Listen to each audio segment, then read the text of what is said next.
And welcome everyone to another exciting journey on the energy that surrounds us. I'm your host, Michael, and today's guest is an amazing guest. We've been talking backstage and have a lot of great information to bring forth for you all.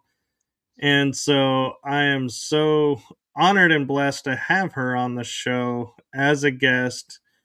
And fingers crossed because she gave me the pronunciation of her name. So I'm hopeful it's still in my brain and will come forth. I've been practicing it. So here we go. I give you the one, the only empathic quantum extraordinaire, Anja Zubair. Almost. Almost. It's Anya, yeah, but Anja. yeah, almost there, but all good. Thank you. Nice to be here. Well, welcome to the show and thank you for being a guest. Yeah, thank you for inviting me. And so, for those who may not be familiar with you, your journey, and your work, do you mind giving a brief explanation or introduction, so to speak? Yeah. Oh my gosh, what can I tell? So human brains usually, it's like, okay, what was before and what is now? Yeah. So I can say I was a corporate recruiter, corporate headhunter, and today I'm an energy activator, a purpose mentor. I support empaths to transform their sensitivity into superpower. And I'm also recovered people pleaser. I was a massive people pleaser. So, yeah, and I like to talk about that. So, I'm looking forward to today. I have to say, I used to be a people pleaser too, and I somewhat, I will admit, when I first started as a podcast host, was a people pleaser because I thought that's what I had to be to make the show work. And so, yeah, why do you think it is that people easily fall into that trap of people pleasing? Because we were taught that it's nice to be kind, we have to be kind. And between kindness and people pleasing, it's a very, very thin line. Because when people they don't have their own strong personal boundaries, they can really deplete their energy, and they can get surrounded with a lot of people who are just taking, and they're just giving, and at the end, like, you are left with nothing. And I also teach people that you cannot pour out of an empty cup. So, kindness, being kind based on your essence, when you know that you are a good person, that you are a kind person, and you are overflowing with everything, and you are being kind and you are helping others, is completely different than when you are struggling, when your cup is empty and you think that you have to help others because you're supposed to, that's completely different energy. So yeah, I used to be I used to be the one that was doing everything for everyone, just to be liked, just to be accepted, just to belong somewhere. But I'm not doing that anymore, and my life is so much better now.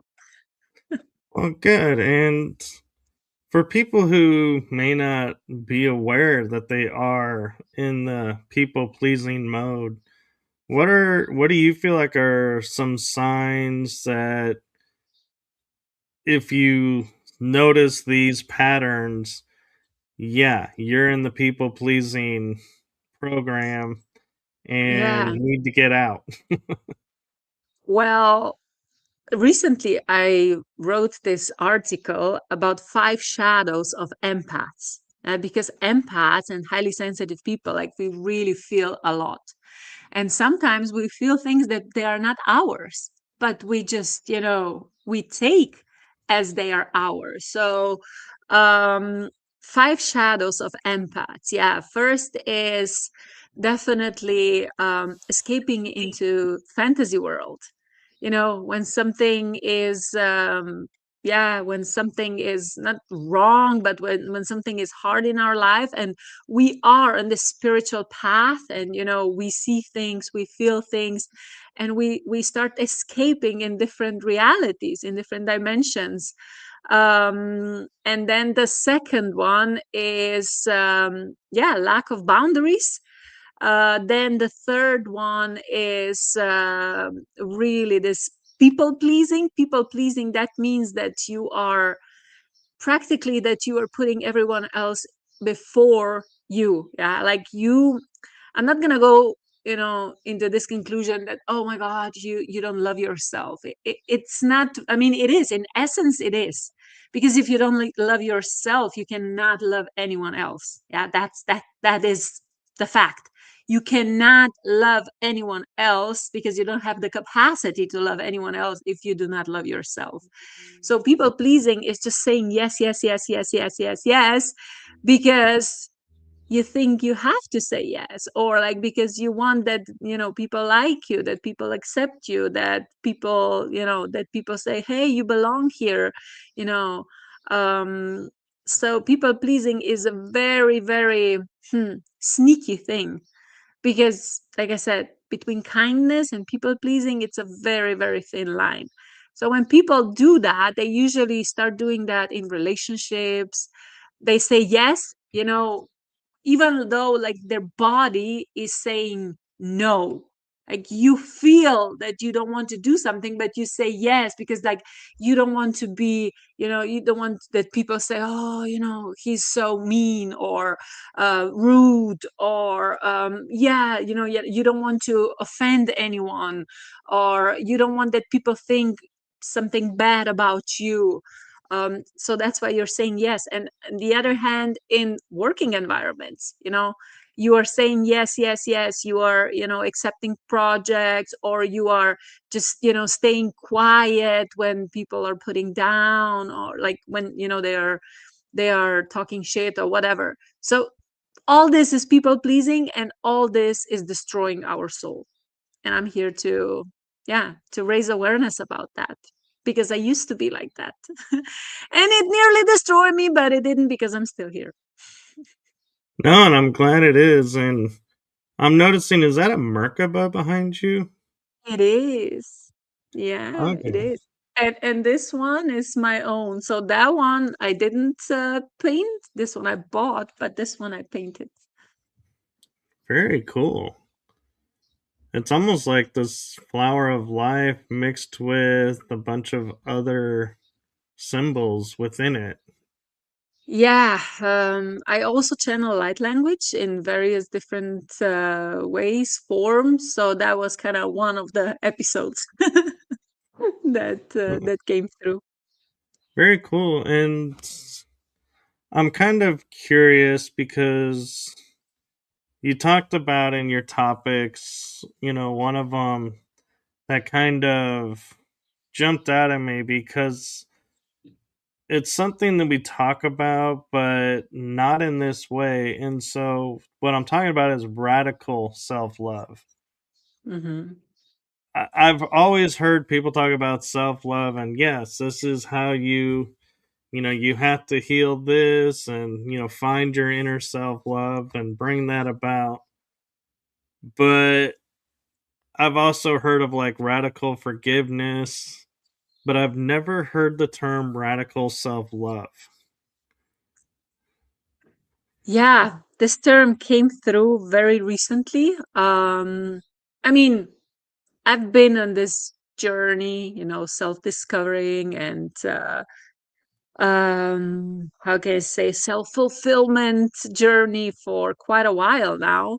And also, plant medicines and different sessions and mentors and coaches and teachers, and a lot of information, a lot of experiences in very different levels, very different dimensions.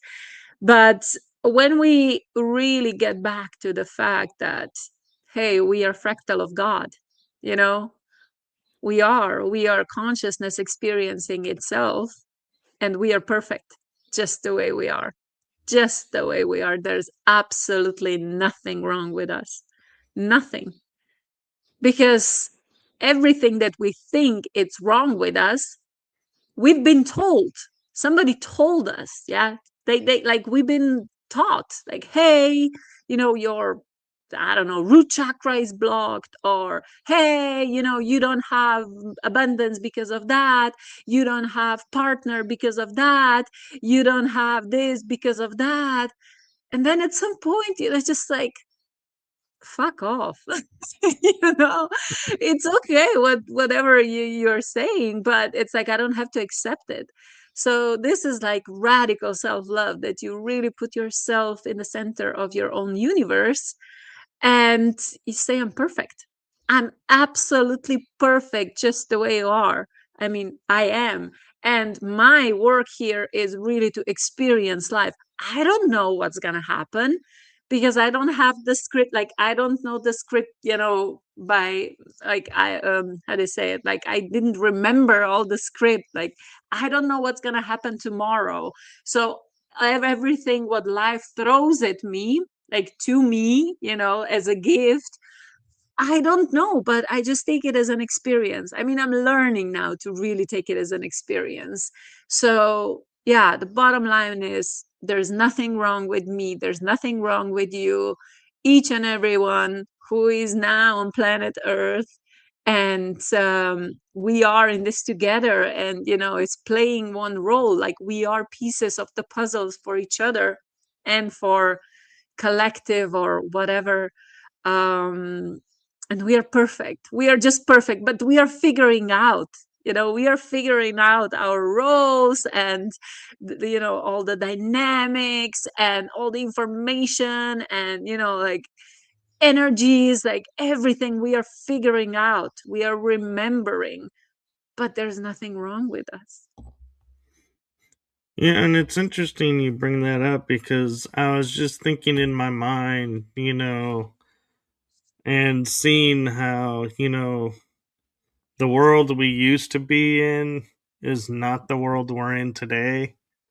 And one of the aspects that I was, like seeing in my mind as you were talking about that is, we had the view of the models like in the 80s, 90s, where it's like toothpick.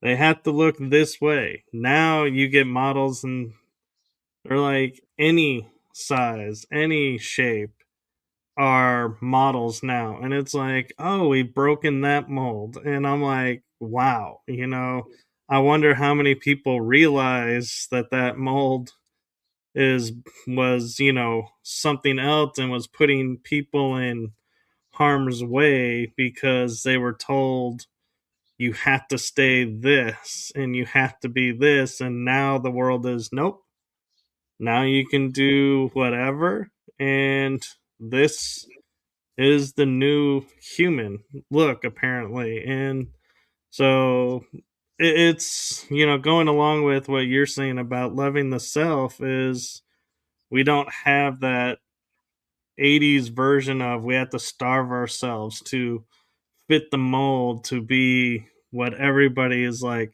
this is what we're supposed to look like, to where now we're kind of more freed to, like, if you want to eat a burger and go model a bathing suit, you can do that. It's not a, oh my god, you're going to lose your career anymore kind of world, or at least it appears that way. Yeah, but it's also, there's a next level. Again, I'm not going to go into details with this, but it's radical self-love is really accepting everything about being a human. Everything. So, for example, you go to the bathroom, and this is like not, in society, like in public, it's not really desire to talk about, oh, how I'm going to the bathroom or whatever. Like, we like, we are human, that's completely normal, but who said that this is wrong, or like who's it's not appropriate, to speak, to show, to whatever? It's like, come on, you see, this is radical self-love, to really really accept on all levels who you are. because we are here now as human beings and we are freaking perfect. And just ask, like, what is wrong? Like, nothing is wrong. We're just figuring out like why we are, different from each other. And like, I have this gift, you have that gift, I have this, you have that, I look like that, you look like that. But that doesn't mean that something is wrong or right, you know? So in my perspective, again, I'm sharing my perspectives, like based on my experiences, based, like in the world I live in. That doesn't mean that everybody else needs to see how I see it. But yeah, I'm so not gonna shut up about my perspectives, No, especially if somebody asks me.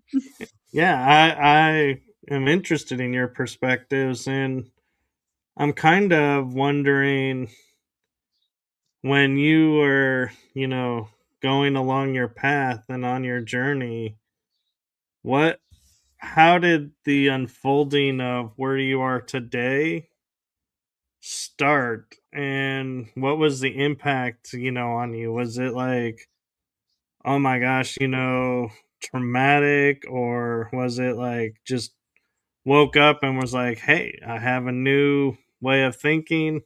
This is how it's going to work. And it unfolded. Uh, wow. Okay. I mean, as long as I remember, like when I was, a little girl, I was always interested in space. Always, always, always. So, that was kind of one sign that, like, oh, I was like dreaming, oh my God, like a spaceship will come and they will pick me up and they will take me back home, because there were like this serious, like TV shows. Do you remember Alf? I don't know if you had Yes. it. Yeah. Okay. So Yeah. like the gray, I mean the brown creature that lived with that family. So yeah, we were watching that, and He that was always kind of wanted to eat the cat. exactly, yeah. The one wanted to eat a cat. So, but okay, that was like when I was really really young. But when it started, it was like I think it was 2005. And that was really interesting experience. Now when I look back, there were probably different signs even before that. But in 2005, I kind of ended up in the summer job in England when I was selling books door to door. And it was kind of a weird story how I ended up there. But anyway, it's like I ended up there, like, first of all, like we had this training camp, like a boot camp, uh 1 week before they sent us out, before we actually went knocking on doors. So it was like a week of training. And they picked us up every morning. They took us to this warehouse and they were like brainwashing us. It's like what you have to say, like when they open the door, how like you have to lean in, you have to put your foot like in between doors so they don't close it, like all this psychology, like NLP blah blah blah crap. And like, oh my gosh, like so much brainwashing. And after a week, nothing really stand with me. Like I was like, okay, I have no idea what we were just doing, because like it wasn't really natural for me. So I wasn't really, I wasn't really absorbing it. A lot of people around me, they were like robots. Yeah, they were like, yeah, let's go, let's go knocking on doors, let's sell some books. So I went out. I was like, fuck it, I'm just gonna do it. Yeah, and I went out. I went, knocking on doors, and I was really surprised what happened next, because I mean I didn't understand it back then, but like when they opened the door, I could feel everything what they were feeling. So I felt their, sometimes their anger, despise, like they were like, who the fuck are you? Blah, blah, blah. Some they were nice, but annoyed, because like I was in a very specific area, where we were like in this very, very little English town. Um, so yeah, it wasn't really fun to do that. And after a week or so, or 2 weeks, like my body collapsed. because it was just too much. I didn't even understand what was happening. Today I know that I'm a powerful empath and I can feel everything, and I felt everything back then. And so yeah, that was pretty crazy experience. So my body collapsed, and I kind of like, after a week later or something like that, I stopped. I started doing something else. But one time I was on MySpace, so on my laptop, and I was editing MySpace, and I was editing my profile name. And the question was, okay, what should be my profile name? What should be my profile? What should be my username? And this very distinct voice, I heard it, in my head. Anya, you are free spirit. You are free spirit.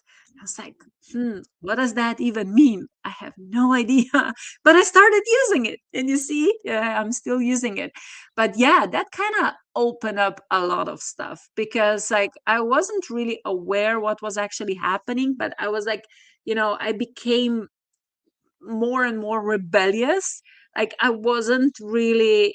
really didn't fit in, in all the frames, like society frames, or later also, in education and stuff like that. And then 2017, I mean, even before, a lot of stuff happened, but 2017 I had my first past life regression. And after that, yeah, that was like one message that was really connected to people pleasing, so because I always lived by this rule: I am happy when I see other people happy around me. So I'm happy when I can make other people happy. Yeah, that makes me really extremely happy when when I'm the reason, that other people are happy. And the message that I got from my guides, and like on the other side, was, yeah, that's not gonna work. This is not sustainable. This is, you have to change that. And I had no idea, again, what does that mean. But soon I realized, because like my life started collapsing, my life started crumbling, my health, my friends, my work, my everything, my relationship, everything fell apart. So I was, I don't know, I wasn't really using the word healing. I started kind of using word healing when I started with sacred medicines, when I started with plant medicines. That was like in 2023, I think, something like that. um but yeah, it was it was a lot, because there was a lot of awareness. But you know that with awareness you have to also integrate and embody. So I had no idea what I was doing. I had no idea why things were happening, what they were happening. I found myself in very different and like difficult situations, and also all the pain, all the patterns from my childhood came up to the surface. I didn't know how to deal with that. Um, I knew that, I had like very distant relationship with my mom, but I thought like, this is how it is. Like you cannot really change that. But today I know that you can, because when you change your own inner world, when you change your own energy, the world around you starts changing. And this is what is happening now. And I have the best relationship that I ever had with my mom now today, and I'm so grateful for that. And with my ex-partner as well, I'm a mom, I have 11-year-old son. So yeah, relationship and like my personal relationships and career, like these were like two main areas where my people pleasing, was, yeah, the strongest. And when you see that, you have to face it. Yeah, and I faced it, and I faced the shadows, and now I can talk about it. No, and I'm grateful for that. And you mentioned in, was it 2023, finding plant medicines. What guided you to plant medicine? Was it you couldn't do mainstream medicine, or was it something else that you were like, the plants have what I need. Let's go to the plants. I was always against it. Always. I never, because I never took anything. I mean, okay, when, we were studying, yeah, of course, we smoked weed and, stuff like that. But otherwise, never, never, never anything like drugs or anything. So, in 2022, I finished my Heart Math Institute certification.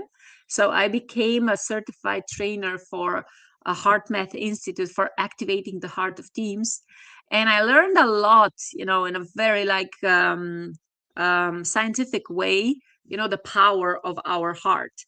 And at the same time, when I was learning this scientific fact about the heart, the power of our heart, the power of collective intention and, collective heart energy field, a collective field, like how everybody's contributing, to the collective. Um, Also, on this path, also really, really interesting stuff started happening, like altered state of consciousness, even before plant medicine. Yeah. Like when I had, for example, past life regression, that was kind of the first thing. But then it's just, started like dreams, and I started seeing things, feeling things, you know, like really, really perceiving different dimensions. And then in 2023, I think it was 2023, yeah, I got invited to a group MDMA session. So that was kind of my first experience. And oh my gosh, that was incredible because like for like, I don't know, 2 or 3 hours, I was just like, dancing around. I was like, I'm love, I'm light, I'm free spirit, I'm love, I'm light, I'm free spirit. I was like in complete bliss, it was, oh, this is amazing. And yeah, when you experience something like that, you want more. So I started doing it regularly. But of course, when you start digging in your subconscious, sooner or later, yeah, a Yeah. lot of other stuff comes to the surface. So yeah, a lot of very, very unpleasant things also came to the surface. And then I went deeper, at the same time, like I went deeper, deeper, deeper, and more and more things came up to the surface.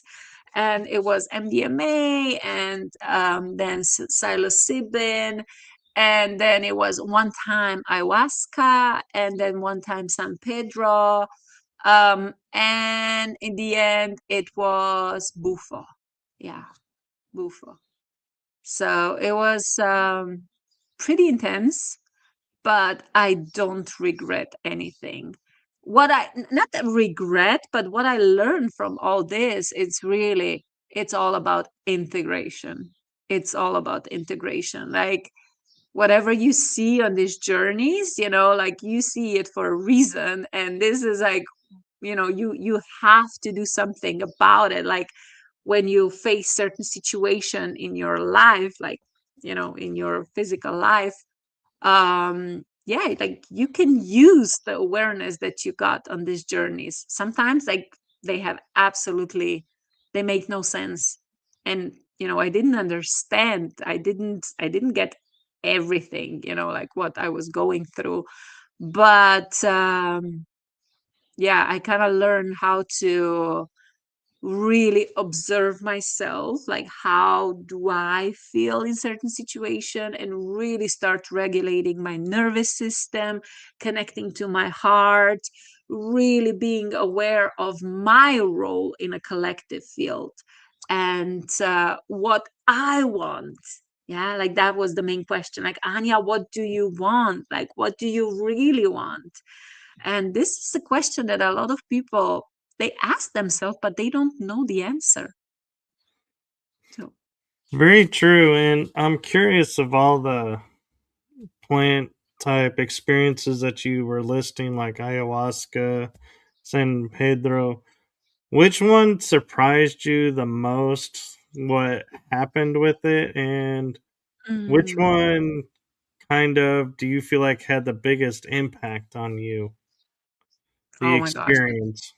Yeah, there were many. I mean, MDMA, I had quite a lot of like in 1 year, or like in 1 year and a half, I had, or 2 years, I had a lot of um sessions, with MDMA. So with ayahuasca, I only had one time. It was like I heard the calling and I went. So that was kind of interesting because I had this expectation, about it. Everybody were like, you have to prepare. You're gonna be, you're gonna throw up. Just bring a bucket, like bring extra clothes or whatever. And yeah, I did. I was like, really prepared. I brought everything with me, extra clothes, bucket, toilet paper, because you hear all these crazy stories about it. And when I took it, it was incredibly gentle. Like it was mind blowing, because all the purging that was happening, it was happening through tears. I felt a lot. Yeah, I felt like because I was always a warrior, and I was like really, the tough one. Like I was really, and I could feel the edges, like like when you have the edges. So in when I was on ayahuasca journey, the edges started like smoothing, like they became more smooth. So like when everything, became softer, like my body was releasing a lot of that, tension, that power, or um that energy. So everything was purging through I was purging through tears. And that was kind of mind blowing. That was really, really surprising for me, because I didn't expect that. That was quite beautiful. Yeah. No, that's amazing, and it's amazing how you just it almost seems like stumbled into these experiences. It's not like you set out for them, and so that's really interesting too. And one thing I'm curious about is what was your awakening like to understanding dreams and seeing dreams in a new way? Hmm. I still don't know. Sometimes, I mean, now I'm really aware that we just go away. So we are like astral traveling, in our dreams. So when I when I remember, I'm not doing that regularly, and I probably should, but it's like before I go to sleep, I'm like, okay, keep me safe wherever I will go. Be grounded, and yeah, don't get caught up in, some weird dimensions or whatever. Because I know now that we are not alone. Yeah, we are surrounded with higher beings all the time. Um, but yeah, for example, today, it's a really interesting question, because today I actually I was dreaming. Like my dreams were about my ability to remote view. Like it's so weird, because I never thought about, oh yeah, I'm a remote viewer. Yeah, I never like identify myself with that. But in my dreams, like literally last night, it's like I was looking, through eyes, and it was dark, but then suddenly something opened, and I was like in my dreams, oh, so I can go, okay, let's check it out, this situation, or let's check it out what this person is doing. Like it was so weird. So when I woke up, I was like, holy shit, that was real. Like, can I really do that? Or like, I remember everything. So it's like, okay, let's see what unfolds from that. But yeah, um conscious dreams, I mean, I also had experience with, is it like lucid dreaming? Yeah. Yes. Lucid, yeah. So basically, um I knew what I was doing. Yeah, like I could I was making decisions in my dreams, and I could really, I was kind of guiding the flow of my dreams. But sometimes you're just thrown into this crazy world or whatever story, and then in the morning it's like, okay, what the fuck, like I have no idea what happened, but it's like, yeah, okay, I'm good, I'm awake. So I cannot really say that I'm an expert in dreams or I have like complete control over them. Um, but I know more about myself and about, the process than, for example, I used to know, like, I don't know, like 10 years ago or something like that. So when you look at dreams, do you look at like what's happening symbolically, or do you just look at it as experience and get the insight that way? Both. Yeah, both. Sometimes, like when I feel there is some kind of meaning, there is, okay, there, it's some kind of symbolism, but otherwise I'm not really looking for a meaning. It's like, oh my god, I saw this, oh my god, now I have to look up, what does it mean. Like, I'm not really doing that. It's really just how I feel it. Like, if I feel that they are carrying a message, it's like, okay, what is the message, that, I don't know, I ask my intuition, I ask my guides, or and I get an answer sooner or later. But it's really interesting when you wake up and you remember the dreams. Yeah. Yeah. So, yeah. So that means that you were, that they are real, that you were somewhere, that you were a part of it.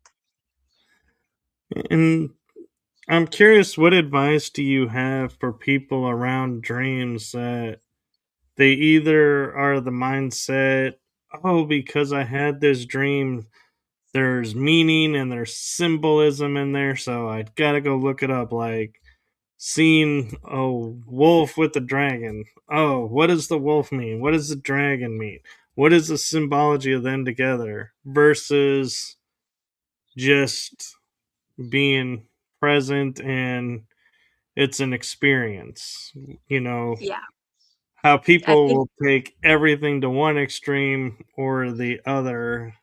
So, what advice do you have for people when looking at your dreams? And I'm not going to say it's only about dreams, yeah, but for example, whenever we are observing something, we are observing through our own filters.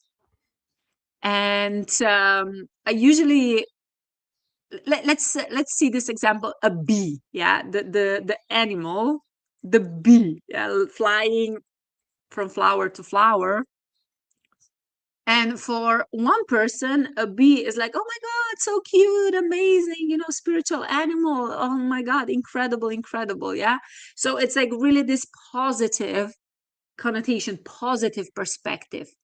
But for somebody else who is allergic to bees, for example, like they are deadly afraid of bees, it will be completely different meaning. So different perspective, same animal, same concept, same thing, but completely different story, completely different meaning, completely different perspective.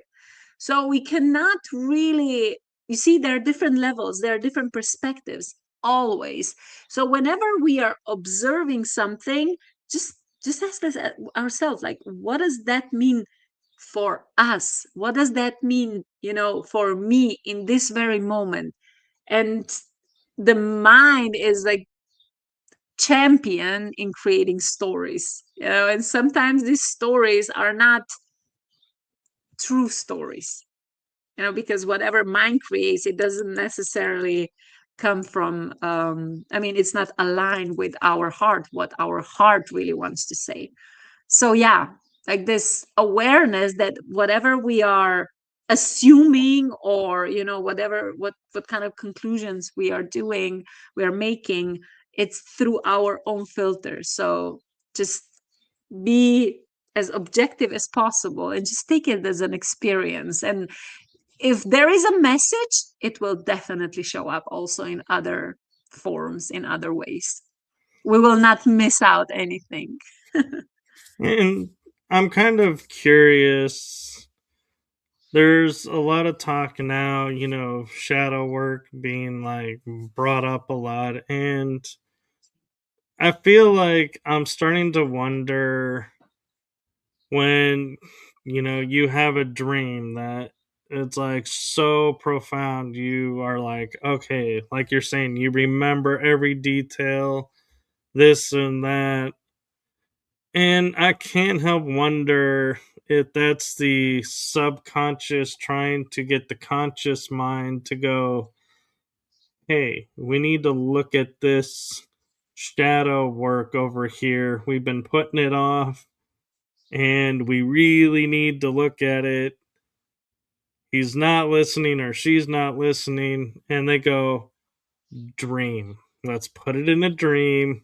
And maybe that'll be the catalyst that'll get them to look at it. And so, do you feel like that ever happens?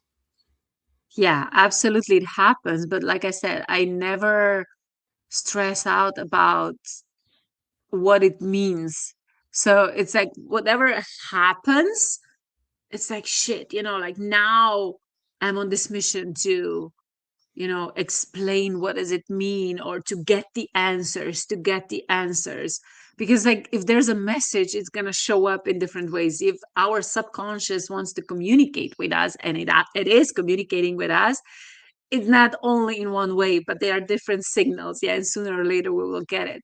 So yeah, I know a lot of people who are stressing out about, what happened in dreams, or like, oh my God, I was dreaming this, I was dreaming this, I was dreaming this, like, that's a bad sign, that's this. And like their life gets complicated because of that. And I don't think that's the main purpose.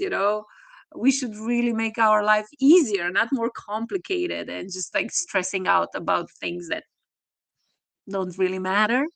So yeah, Right. it is subconscious, but like it's on us how much significance, like, we want to give it. So Right. And you mentioned mediumship. And so I'm kind of curious when and how that ability unfolded for you. mediumship. It was in the list of topics that you gave me. It said um quantum career, mediumship, dreams, astral, paranormal. okay, yeah. Well, I'm not. Ah, interesting. So I don't see myself as a medium, like, that I can talk to, like directly communicate with other people. I mean, I started channeling light language. So I am kind of bringing something through me, but I'm surrounded with people, yeah, like who are mediums, and I am interested in that. And I think like we are, in essence, we all have disabilities, but it really depends also on our path when they start developing, when they start, showing up. Like with some people, they are more obvious. With some people, they are less obvious. But I think that we are all, yeah, we are all mediums. No, I agree. And it's interesting too that you use the term quantum career because we're in an age where we have quantum healing or quantum mechanics or quantum physics. And so it's interesting to think of it as, yeah, making a career at the quantum and quantum entanglement, even. And so when you're looking at like quantum career and kind of guiding people along that, are you looking at the quantum entanglements and every aspect, or are you simply saying, well, what are you interested in? Oh, this, let's look at it this way and try and open them to other experiences within it and to a full picture of it? So my, I mentioned that my experience, like I was corporate headhunter. So I was in this recruitment business and I had a lot of, conversation with people who were either trying to up level their career or, looking for a job, or companies who were looking for candidates. And when I was going through my own spiritual awakening, and when, my abilities were enhancing, then I completely shifted everything what I was seeing. And of course, like one of the things that I really, really realized is that our career is the biggest mirror of our spiritual, journey, or like spiritual path, because nothing triggers a human being more than, visibility, like, and then if people are not accepted, and then lack of abundance, and lack of recognition, or, all that emotions that people are facing in working environments, because they are not recognized. I'm not enough, I'm not, I'm not good enough, I'm not enough, I deserve more, blah blah blah. So all that, like the package of all these emotions, are like all inclusive, in terms of career. So yeah, I see that career is the biggest mirror. So when people are stuck in jobs that they don't want to be, or they're like, oh my god, I don't know, I think I deserve more, like I'm not being, valued enough, appreciated enough, um then it really is time to go within. And this is where I guide people. And I'm not saying that this is the answer for everybody, because I cannot bring people to levels where they are not ready to go. Yeah. But it's like a lot of, especially on LinkedIn, like, oh my God, I'm looking for a job. I'm sending all this CVs, I don't know, 200, and all rejection, da da da. Yeah, okay, this is happening. But at the same time, if this is happening, I would really recommend you to maybe open space, and like open your mind and just see what is happening on your, personal level, like what is happening on your energetic level. Because when energy gets aligned, everything else gets aligned, and also opportunities start showing up that they were not able to show up before, when mind was closed, when energy field was closed. So when people start opening their perception what is possible, also in terms of career, and, believing what they deserve, yeah, a lot of things can change very, very fast. No, that's a brilliant way of looking at it, because I grew up with everybody always saying, oh, when the time is right, and you trust in the universe, it will unfold and you'll see, and you'll receive everything then. And so it's like, you're like, okay, well, what does that look? How long do I have to wait for that? And it's like, again, like you're saying, you're putting it to something else, someone else, and you're not taking responsibility for your own. Yeah. And I feel like, oh, that makes more sense. And man, if I had started doing that sooner, I probably could have skipped out on a few of these, experiences along the way that really didn't make sense. And it's probably that's why, because they weren't Yeah. supposed to happen, so to speak. I mean, everything, if something happens, it's supposed to happen. Yeah, because it happened. Like that was the experience, that was on our path. But yeah, when it comes to career, a lot of people, they do not, they are not aware that they can be creators of their own path. And especially with career, it's difficult because it's connected to survival, it's connected to like just some essential funds to survive, to be able to live. Because without money, like now, like you cannot really, live in this material world. But I'm not saying, like, oh, you have to burn everything. No, like I'm really, really guiding people based on my own experiences, because I had very interesting also, my career path. I was like fired 3 times, I quit 2 times. Then in the middle of pandemic, I started my company. I had no idea what I was doing. And, I was attracting very, very, very challenging people, also as business partners, as my clients. So it's like, I'm not gonna say I failed, but I crash and burn so many times. But I also have risen up, as a phoenix. So I know a thing or two about career empowerment and personal empowerment and jobs, and how to present themselves, how to align energy, how to really show up as who you are, including your inner abilities, including, as psychic abilities on CV, and like in this like normal jobs or whatever.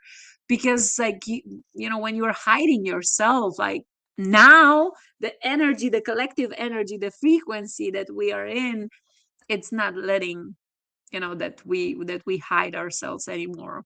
That's not the option anymore.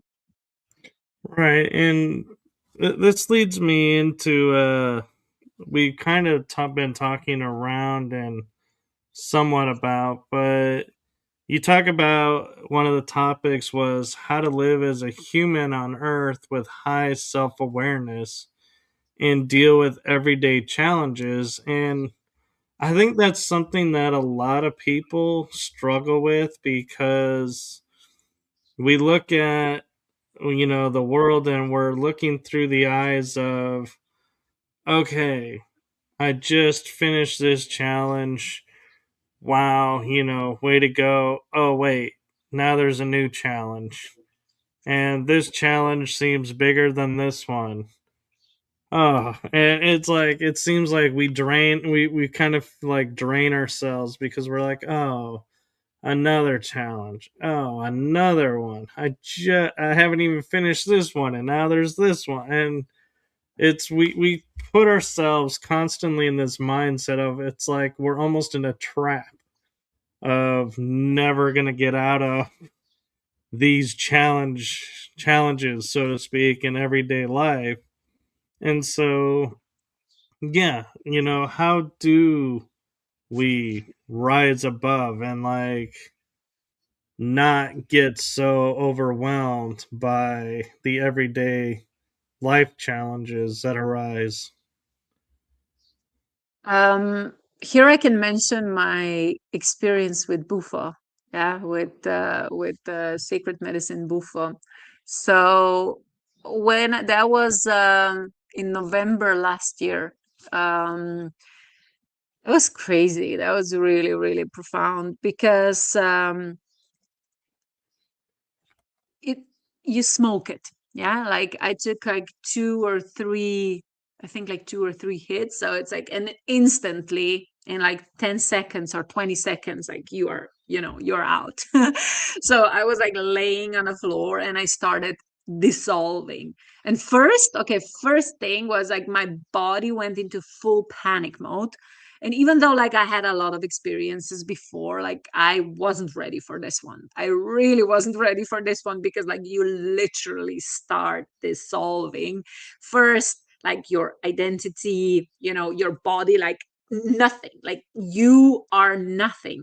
And first I became one with the floor, then I became one with the room, then I became one with the town, the country, then in the end I became one with the universe.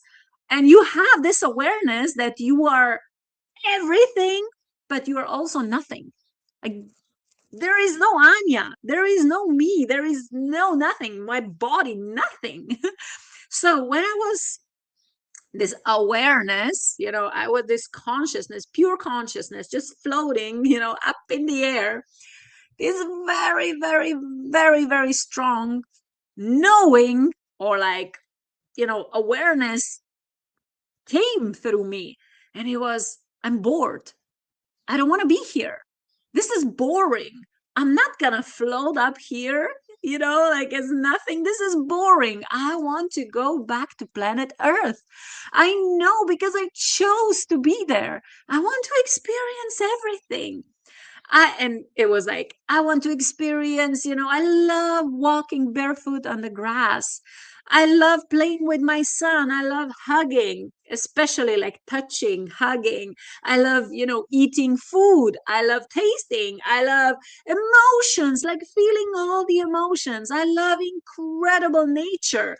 I love all that, all experiences that human being can have. And when I came back after like 20 minutes or so, like in my body, I brought back this enormous love for being a human, for life here, because I remember that I chose this. So I'm living now with this awareness. I'm not saying it's like, it's a fairy tale now. But when you have this awareness and shit still happens, it's like, oh my God. And like, with all the spiritual things, and yeah, there are guides. Yeah, there are aliens. Yeah, there's manifestation. Yes, you are creator. And yet, still, we have everyday challenges. So this is like really, really powerful, especially for empaths. Yeah, because we really, really feel a lot. We really perceive everything what is going on. And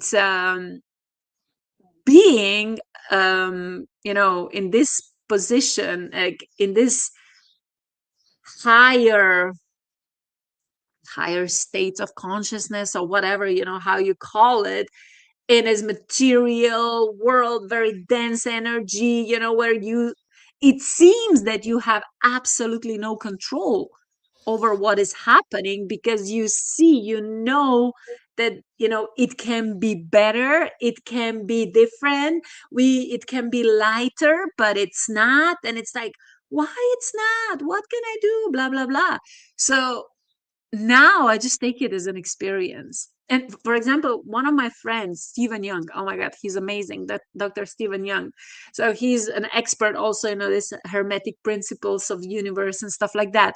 But one of the things that he's saying is that we really, what should we start doing? Seeing everything as just is, not justice, right, wrong, good, bad, not looking for justice in everything, but just is, because everything just is. Yeah, so we don't attach any meaning to it. And sometimes I'm like, I wake up in the morning and I say, okay, now today for 24 hours I'm gonna see my life and everything what will happen. I'm gonna just take it as just this. It's just there. It's just experience. I chose everything. I chose experience. So it's just experience. And I'm, trying to not attach any emotions to it. But it's not easy. It's definitely not easy. But yeah, like I'm playing with it. And I'm also, helping people to play on this playground. One of the things that I think I was kind of hearing and ties into what we were talking about off air before we got started today was you also see the human being as an individual unit, even though it's connected to everything, but it's its own unique essence, its own unique footprint, so to speak. And so I feel like that's why on this earth realm, when we have people that are like, oh, this is how I, did this and I did that, and, examples, like diets or different, like, thought patterns, rewriting thought patterns. Why it works for some and not others is because we are unique. There is no one concept for all. It's all with many concepts. And so that's why I feel like, yeah, people are jumping onto we call them fads because they come and go. But in reality, it's like, yeah, the body needs what it needs, but when you rob it of that, it's gonna let you know, but your mind is saying, but I need to do this because this is what they said is key to achieving this. And the body is like, no, it's not. Stop listening to them, listen to me. And it seems like that's what happened with your experiences is you became more attuned to the body and hearing what the body needed and wanted to do things. Or am I having more reading more into it than really what's there? Yeah, it's absolutely important to tune in to your body and not really listen to whatever, people are saying around you, because there is the most important answer. Yeah, like the answers are here, not out there. And you have no idea how many people I met, and I'm saying this without judgment, but it's funny for me because I see this bigger picture and they don't, like sometimes they don't. And they were like, oh yeah, like I saw, for example, I was on this, I don't know, journey, like with ayahuasca or with something else, and I saw this, and I saw that I'm here to save the world, and or I saw that I'm Jesus, or I saw that I'm incarnation of this, I saw that I'm incarnation of this. And I'm like, nice, good for you. And then I said, last week I met somebody that he's also incarnation of this. No, this is not possible, I'm the only one. And I'm like, well, maybe for you, you are the only one, but for me, you are not, because I know a lot of other people as well.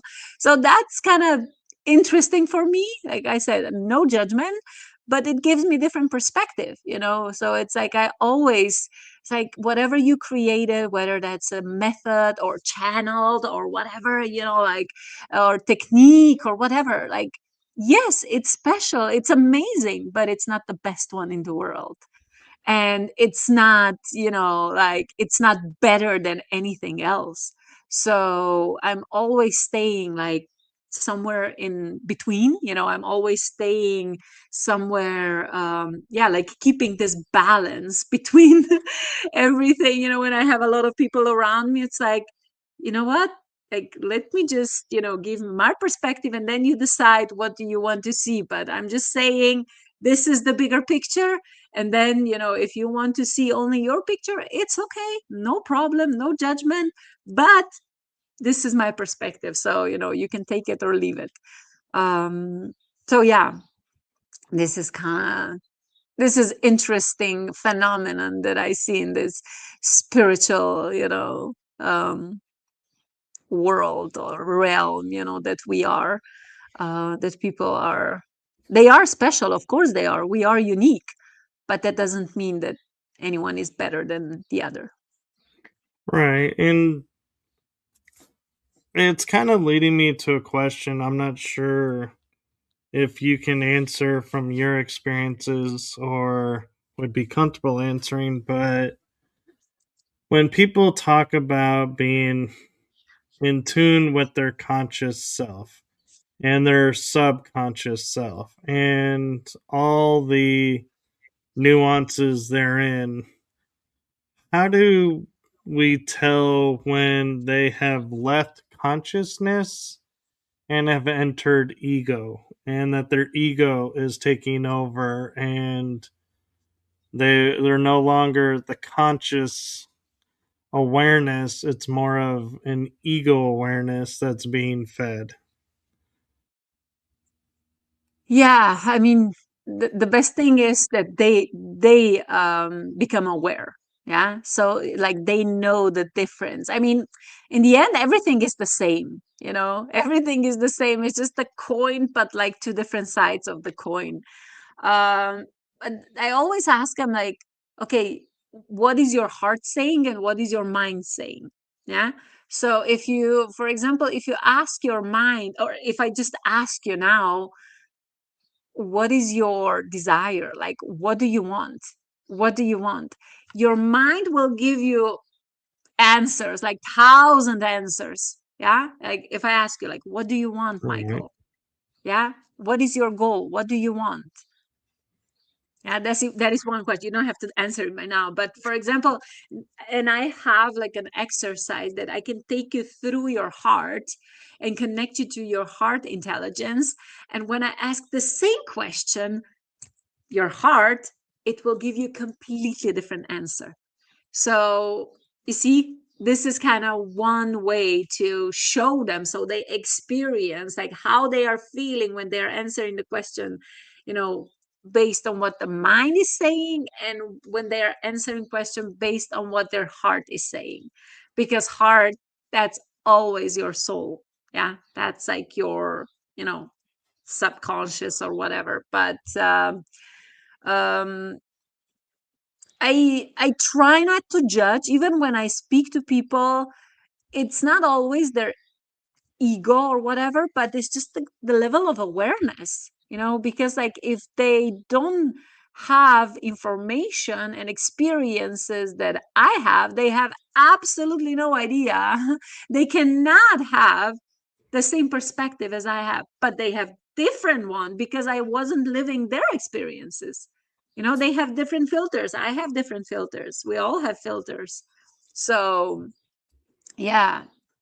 And I also have ego, you know, like I mean, I'm aware of all parts of myself, and there are a lot of that I'm still not aware of, but everything that came up to the surface that you know, faced them, I am aware.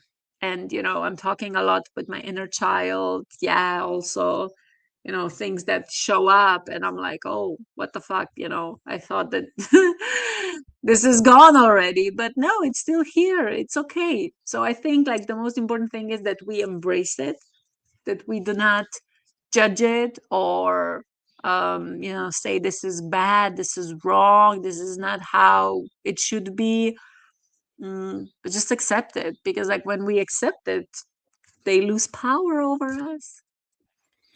That's true. And I've recently come aware of something, and I don't know if it's just my mind trying to complicate things or what, but I look at like people and they're like, yeah, I've done shadow work as an adult.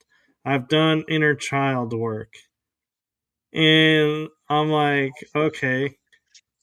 Then I look at the situation and I'm like, well, but I never really hear anybody say, oh, I did this inner teenage work or inner young adult work if they're an older adult. And so I always, in my mind, I'm like, do we solve everything as the inner child and adult, and whatever happened as teenage young adult gets fixed from the inner child? Or why do we not ever think we need to look at those times in our lives and heal wounds there? Yeah, interesting question. I mean, it's all programming. Yeah. All the terms that we are using is just another bullshit, you know? It's just like the terms that we are using. So again, I don't care, like, you know, if I name inner child or shadow work or whatever, you know, somebody said something one time or a few times, and now it's just like this law, you know, it's just like something that people should use. But I don't see it like that. It's really like there are no one size fits all. And the healing, like what is healing anyway, you know? It's just in the end, it's just like integrating all parts of ourselves. That is it, like accepting parts of ourselves. Because, you know, Michael, like what was really, at first it was really disturbing for me, you know, to yeah, to recognize that, to be aware of that. But I see myself as a good person, everybody, oh my God, Anya, I love your energy, da da da, whatever. But the thing is, like, I know, I am aware that in my parallel lives, I was a different person. I was not, or I am not, all light and love. And each and every one of us, because we are living in duality and we had experiences that, we were doing really, now we can label it, bad things. So all these parts of ourselves are waiting for us to be accepted, for us to embrace them. And it doesn't matter how we call them, it's really like, I mean, I can say, oh my gosh, I was in Egypt, I was a murderer, or I was, I don't know, that, that. It doesn't matter. It's just the awareness and the readiness that we accept these parts. Right. And so I'm kind of curious in spiritual metaphysical realm topic, where do you feel with the ego? Are you with your experiences and everything, do you feel like, oh, it's a part of me and it's going to grow and adapt as I move up through, what we call the ascension process with me? Or do you feel like you're going to be leaving it behind? Or do you feel, what do you feel like the ego, what's going to happen with it? Mm, of course, it's a part of me. So whenever we use the term ego death or whatever, like I mean, in that way, I had like, in 3 years, I had like hundreds and hundreds of ego deaths, like not only one, a lot of them, because I became a different person after every experience, and then a part of me had to be released, I had to let go. Um, so ego, however we call it, yeah, it's a part of me and I embrace it and I know it's there and I don't care, I really don't care if it shows up sometimes. But the most important thing is it doesn't have control over me, because I know who I am in my essence. And of course it shows up, of course I'm like, I also like react. It doesn't, I don't know, like we can go into details in what way ego shows up, but I'm a human being. Yeah, I'm a human being, I'm a mom, like yeah, of course I find myself in situations. It's not only like light and love and blah blah blah, but ego is trying to protect us all the time. And sometimes we find ourselves in situations that we haven't found ourselves yet. So of course, everything what is unknown, it's like it's protecting us. And yeah, I just take it as a part of me. I don't see ego as something bad. I don't really think about ego, if I tell you the truth. Like, I don't care. It's there, it's part of me, but I know who I am. So, like, party on. Like, there are thousands of different parts of Anya. So, yeah, let's have a party. No, that's brilliant. And I'm a little curious, talking about doing this work and, everything and with how it's unfolded. What would Anya today, would you want to go back and say in what you viewed in your childhood as your hardest day? What would you go back and say to yourself in that moment? You are amazing. You are incredible. You are here for a reason.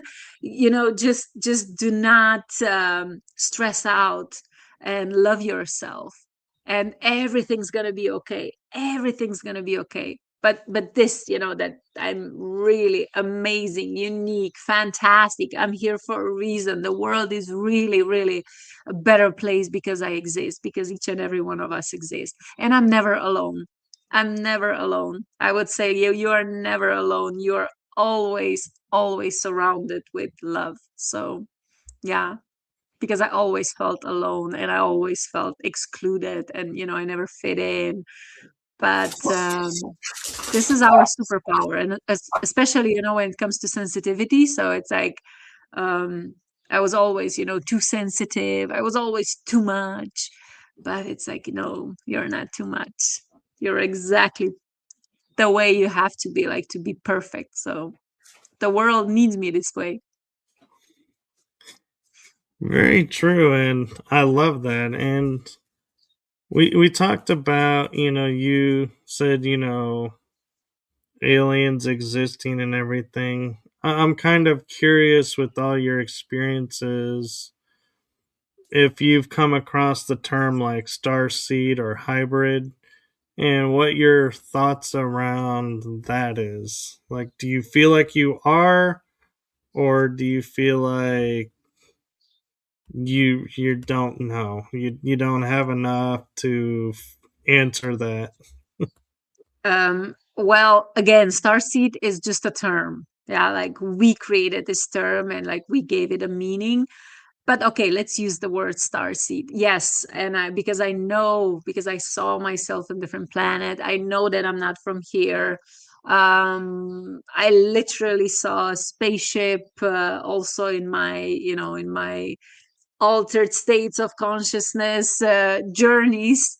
And so, one time, like, when I was connecting to my heart, I was pulled out of my body and I ended up on a spaceship as well. When I started channeling light language, I really didn't understand what was happening, and then just message, "Okay, you don't have to understand, but just, you are a channel for this, and just share it, just share it." So I know that I'm not I am from different planet. I actually, one of the planets that is really, really strongly connected to me is Sirius B. Uh, so yeah, there's a lot, to talk about this, and I'm meeting so many also star seeds, all over the world. Now we are attracting each other, into our energy fields. It's so amazing when we start remembering, recognizing each other. Yeah, and it's beautiful. So in terms of star seeds and aliens, and yes, of course, I say it's real because I experienced that, but it goes way deeper, and it's much, much more than only these two terms. Right, I agree. And I was going to ask you about astral traveling, and you mentioned being on other worlds, and so obviously you've gone off world, so to speak, as we would say. But instead, I'm going to ask, of all your traveling, in the astral realm, what experience or experiences that you had left the biggest impact and was like the most surprising to you? Like, when you got where you were going, you're like, whoa, this this kind of place exists? What? Like, what surprised you the most with the astral? Yeah, I had a lot of these experiences, and then it was a little bit too much. So I really, like, I always had a lot of problems. You see, I didn't understand, but then when I was kind of, becoming more and more aware of these processes, I realized that I was not grounded.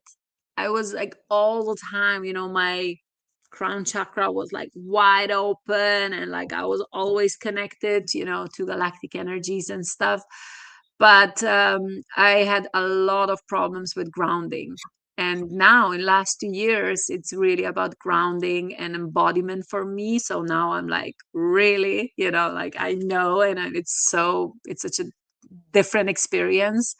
And even now when I say, okay, after traveling or whatever, it's like I don't really surrender, but it's like, okay, it's just like, okay, yeah, this happened. Like, and before I was like, oh my God, like I was really into it, and I wanted more. I wanted more. I wanted more. And yeah, one of the things, for example, when I was pulled out of my body and I, found myself on this spaceship on like a medical table, but I wasn't afraid.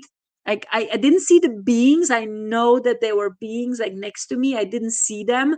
I felt them, and they were doing something, but I wasn't afraid. It was just like a kind of upgrade or whatever. And my energy, like what I remember was, really, now you're doing this now? I don't have time. Come on, leave me alone now. Like, why did you have to pull me up now? So it's like this always when I find myself unexpectedly in some other realm without plant medicines or whatever, just so randomly in meditation or whatever. It's usually like that. Come on, like a lot of humor, a lot of sarcasm. Like, this is kind of my energy. And uh I don't know, what can I maybe, yeah, one time I really found myself on this planet with a lot of water, and I saw some crazy beings walking around. Like I said, I was never afraid. It was never like that. It's just like I found myself there, just like, okay, yeah, we want to show you, this exists. Okay, cool. That's it. Let's go to the next one. No, Yeah, that's really cool. That's really cool. And we have about 7 minutes left. And I cool. know you have another appointment. So, in respect to that timing, what do you have coming up that you would like to promote, or do you have any books that you'd like to promote? So thank you for asking. Yeah, first of all, oh my God, I would really like to share information about my school community, Beautiful Badass Souls. So everything what I shared today, like we are also sharing there, but it's not like that I'm teaching anything, because I see every individual is, powerful being, special creator, and we are teaching each other. Yeah, I don't position myself as like, oh my God, now I know more than you. Yeah, but it's like I know what I'm doing. Like, I'm really, really good at creating spaces where people get connected, like on a deeper level, and also that to co-create something, because I really like to create spaces for co-creation and for people to start showing up, because a lot of people, they're like, okay, I have nothing to show, I'm not special, I don't even know, I know that I would like to share something with the world, but I don't know what. Or it's like, this is the place. Yeah, you can show up. I have a podcast there which is called Spark of Inspiration, and you can get first time, like if you have never shown up yourself, like you can do it there. And then I share it also on my YouTube, and my LinkedIn. And so yeah, there are a lot of opportunities for really enhancing visibility. Amazing people are there, visionaries, really, really, really powerful individuals who are already creating things, who really support my mission as well. So Beautiful Badass Souls, yeah, this is for empaths. Like I said, it's like where people can really come together and they feel like cosmic superstars, because I love to create stages for people to shine. This is one thing. And what I would also mention is high five free spirit soul activations. So after my San Pedro journey, so that was last year, somewhere in March or April, my throat chakra got activated and I started channeling these amazing activations, like really empowering, a lot of fire. And it also consists of, I call it fuck frequency. So FUCK, it's free, unapologetic, creative knowing. And it's like 7 minutes long activation. And they also, every activation also have 5 guidelines, very practical, very grounded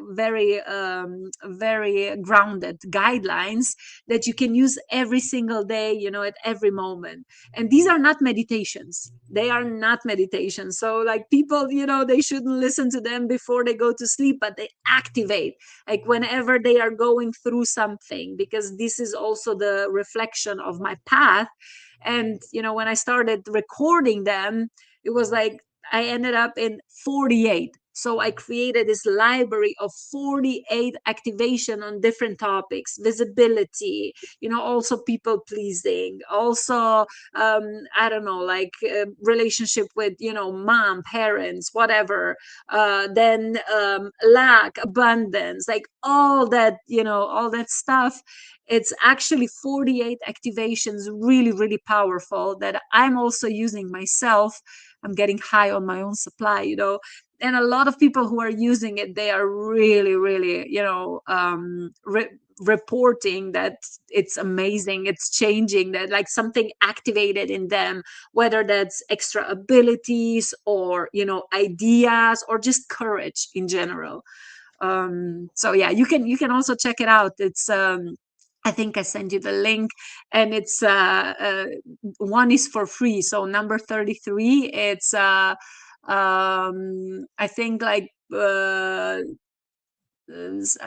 in yourself or something like that in times of uncertainty, like really powerful activation that I would suggest everyone to listen. And if they like it, of course they can purchase the whole library.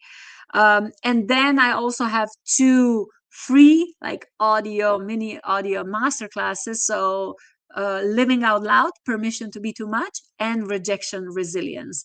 This is like what I also created in that period of time. And it's amazing. Yeah, it's kind of an intro in my energy. So whoever listened to this and they feel my energy, it's like, oh my God, I want more. I want to work with Anja. Yeah, that's kind of the first step where I invite them to.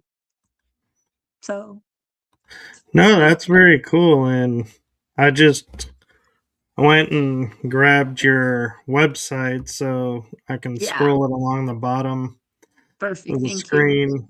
It's in the bio, but this way you can see it too. And I have to say, in transparency, when I came across you on LinkedIn and I saw the badass all like bright and front and center, I was like, I need to know about this. This is just drawing me in. This just sounds so cool.